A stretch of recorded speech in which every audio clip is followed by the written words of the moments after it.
Ma maman m'a répété plusieurs fois que quand j'étais jeune, je lui ai dit une fois, maman, pourquoi tu me parles comme ça et tu parles avec mon frère comme ça? Ce n'est que dernièrement que j'ai décidé d'analyser ceci. Ma maman aurait pu prendre ça comme un signe, comme peut-être une façon de m'expliquer à moi ce qui se passait, ou bien peut-être de comprendre elle-même s'il y avait vraiment une différence dans sa façon de faire avec moi et avec mon frère. Plus on fait attention à ce que nos enfants nous disent et à leurs réactions, plus on peut changer des choses pour pouvoir avoir une parentalité qui est plutôt correcte.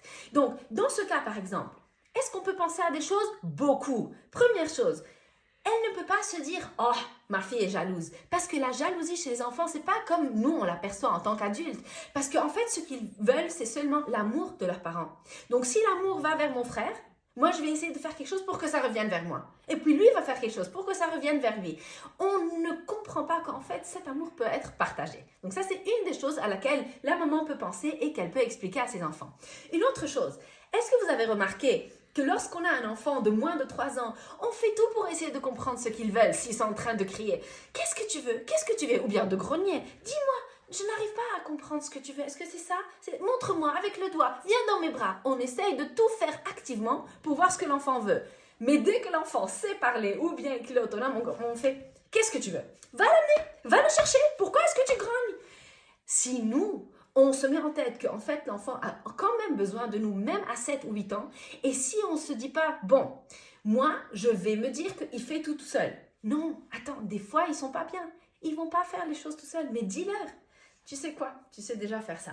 Amène-le et viens chez moi, on va faire autre chose ensemble. Donc, plus on décide de parler avec nos enfants de façon plus positive et plus souriante, mieux c'est, on ne fera pas la différence entre les âges. Troisième point.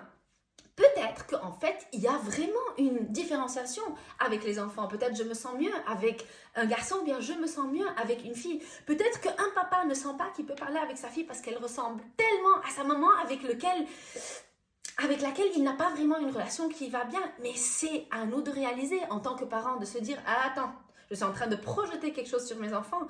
Mon enfant est neutre et c'est moi qui dois travailler sur moi-même. » Mais ça se voit comme ça se voit par les réactions de nos enfants. Quatrième chose à laquelle on devrait faire attention, c'est peut-être, en tant que parent, j'ai vraiment mis un genre d'étiquette sur mes enfants. Je sens qu'elle est plus autonome et elle a besoin de ma protection, ou bien lui est plus autonome et elle a besoin de ma protection, ou bien vice-versa. Et si on fait ça, ça veut dire que peut-être à un moment, on est en train d'être maman poule pour un des enfants et on laisse l'autre avoir son autonomie. Mais ça veut dire aussi que je ne donne pas les chances à cet autre enfant de grandir. Donc, plus on décide d'être ouvert à ce que les enfants nous donnent, plus on peut changer notre parentalité.